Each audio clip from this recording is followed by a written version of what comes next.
नमस्कार.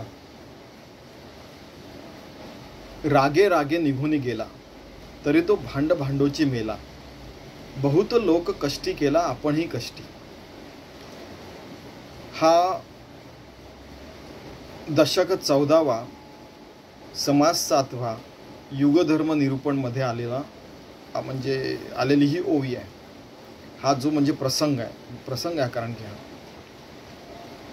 आणि यात समर्थ रामदास म्हणतायत की बरेचदा त्या काळी आणि आजकालच्या काळात होत असेल की नाही माहीत नाही, पण त्या काळी घडत असेल की रागारागात घर सोडून जातात, तरुण असो कसे मुलं असो, आणि मग ते म्हणतात की मी जंगलात राहीन, आत्मज्ञान मिळवीन वगैरे वगैरे वगैरे. पण काय होतं की रागाने आपण कुठून निघून गेलो तर तो राग जर का मनात राहिला तर आपण सतत लोकांशी भांडतच राहतो. स्वतःही कष्टी होतो, घरच्यांनाही कष्ट देतो आणि इतरांनाही कष्ट आपण देतो. आणि कष्टातच ते लोक मरून जातात. याचा भावार्थ आणि याची मागची संकल्पना अशी आहे युगधर्म निरूपणमध्ये की आपण जे सामान्य लोक असतात त्यांनी संसारातच राहायचं. संसारात काही कमी ताप आहेत का? सगळे ताप आपण सहन करायचे. ते तापच आपली तपश्चर्या करून घ्यायची. आध्यात्मिक ताप, आधिभौतिक ताप आणि आधिदैविक ताप वगैरे सगळे. आपल्याला लक्षात येतं की अच्छा असं झालं का, अच्छा मग ते नैसर्गिक आहे. अच्छा असं झालं का, मग ते मागल्या जन्मीचं काहीतरी असेल. अच्छा असं झालं का, हा मग ते आपण चुकीचं काहीतरी रस्त्यावर खाल्लं असेल म्हणून तुमचं पोट खराब झालं. एक सॅम्पल सांगतो. आणि मग समजा भूकंप आला तर ते नैसर्गिक आहे. पॅन्डेमिक आला तर आता काय ते आधिदैविकच झालं. म्हणजे पॅन्डेमिक म्हणजे काय, महामारी. ठीक आहे. तर अशा प्रकारे आपण सगळ्या गोष्टी सहन केल्या. कधी सगळ्यांच्याच मनात कमी जास्त कधी विचार येतात, कधी साध्या गोष्टींवर कमी जास्त सुरूच असतं. प्रत्येकच घरात असतं, घरोघरी मातीच्या चुली. अच्छा असं आहे का, म्हणजे इथपर्यंत लहान मुलांचे भांडण बघितले आहे. आई तुला मी 2 चमचे साखर टाकायला सांगितली होती दुधात, ठीक आहे, पण तू 1च चमचा टाकली, मी कसं बरं दूध पिणार.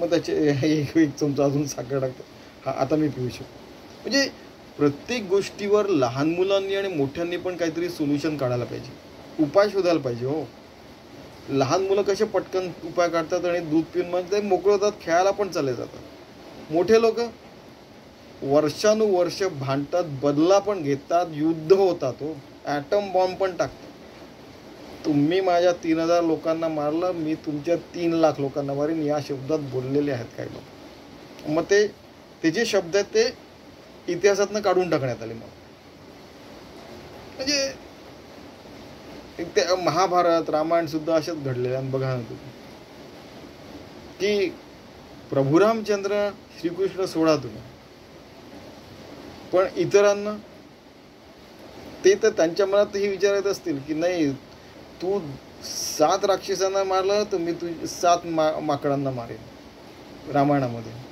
तसंच इकडे अच्छा तू माझ्यावर असा अत्याचार केला की मी तुझ्यावर तसा अत्याचार केला. आता पण तेच सुरू आहे. हो, स्वामीजी बरेचदा म्हणायचे आमचे सद्गुरू की रामायणाच्या काळी जसा काळ होता तसंच आत्ता पण आणि पुढे पण राहणार आहे. थोडंसं कमी जास्त फरक होतो.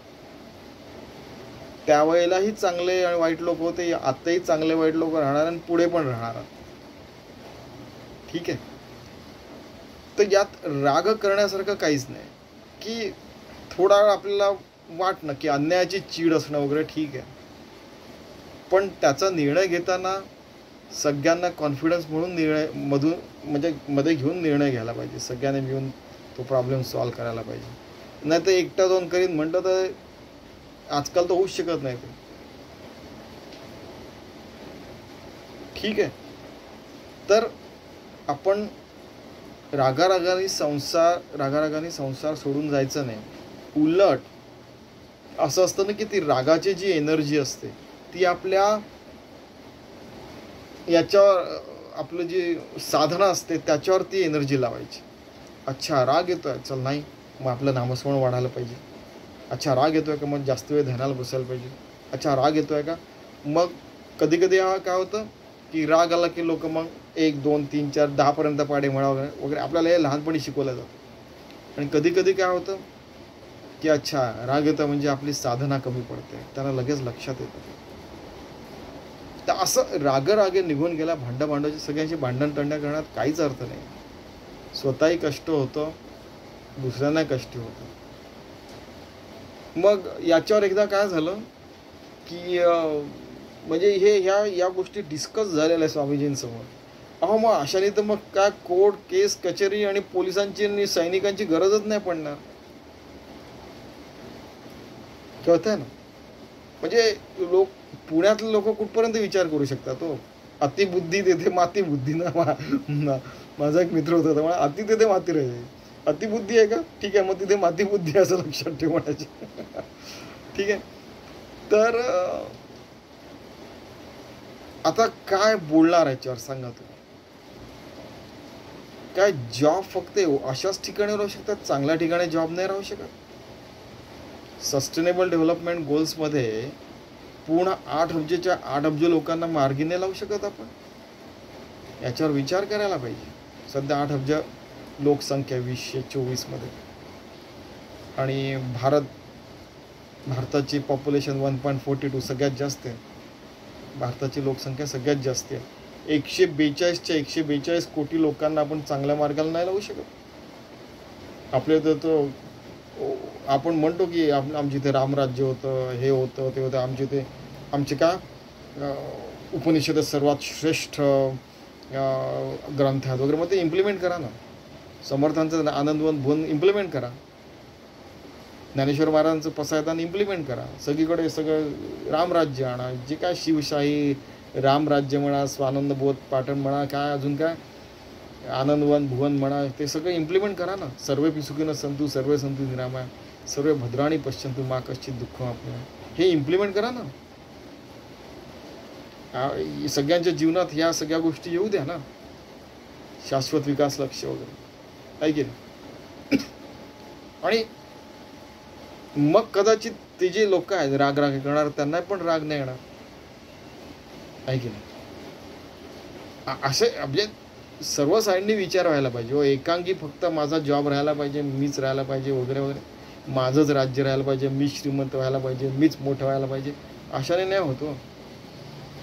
जर का इकडे उंच असेल तर तिकडे कोणीतरी खाली जात असेल, आणि दोघांची कधी ना कधी तर लढाई होणारच आहे की नाही. 2 विपरीत शक्ती आहे, राक्षसी आणि दैवी, त्या कधी ना कधी त्या कुठे ना कुठे जाऊन त्यांचं भांडण होणारच आहे.